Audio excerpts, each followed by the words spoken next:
Bonjour, le compagnon de dépannage est revenu. Il n'est plus du tout en application. Trop lourd à gérer avec Apple et Android. Non, mais il est sur une page internet en WebGL très exactement. Vous retrouvez la même chose, vous allez avoir des identifiants qu'il va falloir rentrer pour la première fois. Et après, vous ouvrez tout simplement cette application qui est sur le web. On retrouve ici notre petit compagnon de dépannage. Ou par exemple, si on a une panne, problème d'eau chaude, allez, on va dire eau chaude tiède. Ici, on va pouvoir faire un contrôle, si elle est vraiment tiède ou pas.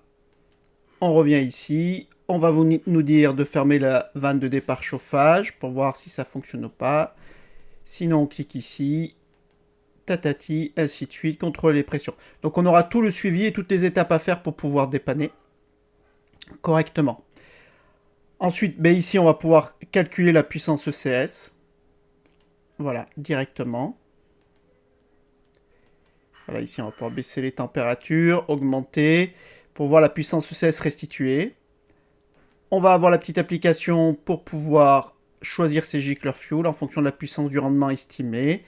Il nous calcule automatiquement les gicleurs à la pression que l'on peut mettre. On va retrouver ici notre choix chaudière ballon pour avoir le temps de puisage et le temps de réchauffage du ballon. Mettons ici j'ai une chaudière de 25 kg, j'ai deux douches, j'ai rentré les caractéristiques des douches avant avec leur débit, un ballon de 60 litres, je peux puiser les deux douches pendant 12 minutes.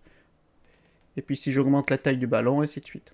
Et ici, on va directement calculer la pente chauffage. Mettons, je pars sur du plancher chauffant, 35, j'ai une température de 19 intérieure, moins 5 la température de référence, et je vois que j'ai une pente de 0,7. Et s'il fait 0 dehors, normalement, je devrais partir à 31,7.